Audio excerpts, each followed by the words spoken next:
আসসালামু আলাইকুম। সুপ্রিয় দর্শক মণ্ডলী, আমাদের বাংলাদেশের public university, Dhaka university, Jahangirnagar university, Chittagong university, Rajshahi university ইত্যাদি ইত্যাদি। আমি বর্তমানে বাংলা একাডেমিতে রয়েছি, ঢাকা ইউনিভার্সিটির অভ্যন্তরে। আপনারা দেখতে পাচ্ছেন আমি এই যে বাংলা একাডেমির ভবন দেখতে পাচ্ছেন এখানে। তো এই যে আমি এখানে আছি বাংলা একাডেমির, এখানে একটা কাজে আসছিলাম, কাজ সেরেছি, লাঞ্চ করলাম। তো উচ্চশিক্ষা নিয়ে একজন শিক্ষার্থীর সাথে একটা মিটিং হয়েছিল কিছুক্ষণ আগে। ঢাকা ইউনিভার্সিটির রানিং একজন স্টুডেন্ট, তার সাথে আমার কথা হয়েছিল। অত্যন্ত হতাশাগ্রস্ত অবস্থায় তিনি আছেন এক ধরনের, যদিও হতাশা শব্দটা একটি নেগেটিভ, সেটা কোনো মুসলিমরা থাকতে পারে না। তো আমাদের পাবলিক ইউনিভার্সিটিতে যে শিক্ষা দিচ্ছে, যে তথাকথিত উচ্চশিক্ষা দিচ্ছে, এই উচ্চশিক্ষা দিয়ে আমাদের জাতির তেমন উপকার হচ্ছে না, রাষ্ট্রের কল্যাণ হচ্ছে না, আবার এদের কর্মসংস্থান সেটাও হচ্ছে না।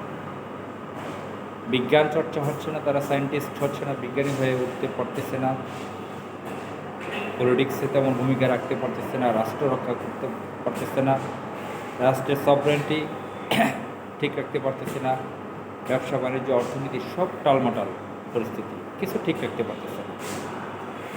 তারা রাজনীতি সচেতন নন, নিজের পরিবারকে চেনেন না, নিজেকে চেনেন না, গ্লোবাল ব্যাপারে খুবই তারা অনভিজ্ঞ।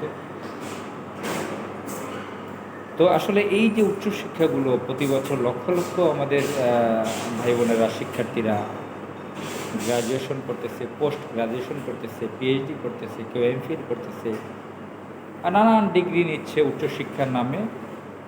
ঢাকা, বাংলাদেশে জানেন প্রায় শখানেক প্রাইভেট ইউনিভার্সিটি আছে, সেখানেও গ্রাজুয়েশন, পোস্ট গ্রাজুয়েশন করা যায়। তারা আবার পিএইচডিও করাতে চায়। তো সেসব বিষয়ে তো আছে। কালকে একটা আর্টিকেল পড়লাম, নর্থ সাউথ ইউনিভার্সিটির ভাইস চ্যান্সেলর, তিনি সাক্ষাৎকার দিয়েছেন, ইন্টারভিউ দিয়েছেন এক সাংবাদিকের কাছে। তিনি চান নর্থ সাউথে পিএইচডি চালু করতে। তিনি মনে করেন নর্থ সাউথ উপযুক্ত। তিনি এই পিএইচডির গ্লোবাল নানান এক্সাম্পল দিয়েছেন। তো যাই হোক, সেটা পিএইচডির ভিন্ন বিষয়, ওইদিকে আমি এক্সপ্লেন ব্যাখ্যা যাচ্ছি না।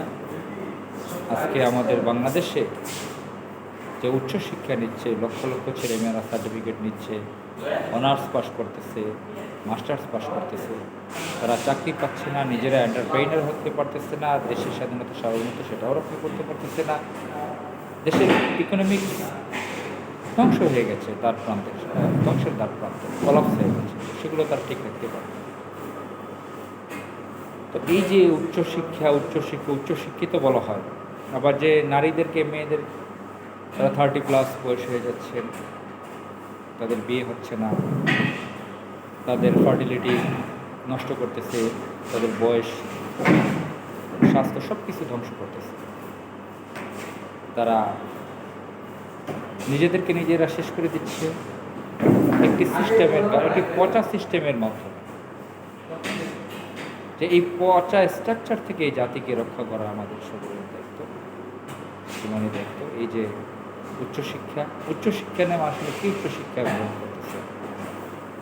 যে টিচাররা ক্লাস দিচ্ছেন, প্রফেসররা, তারাই তো অনেক শিক্ষার্থীর কাছে মনে হচ্ছে যে তারা বড় বড় গুরু পাল্টাচ্ছে, রাখালের ভূমিকায় এক ধরনের। তারা নিজেরাই গণ্ডমূর্খ টাইপের, অনেক হিস্ট্রি জানে না, অনেক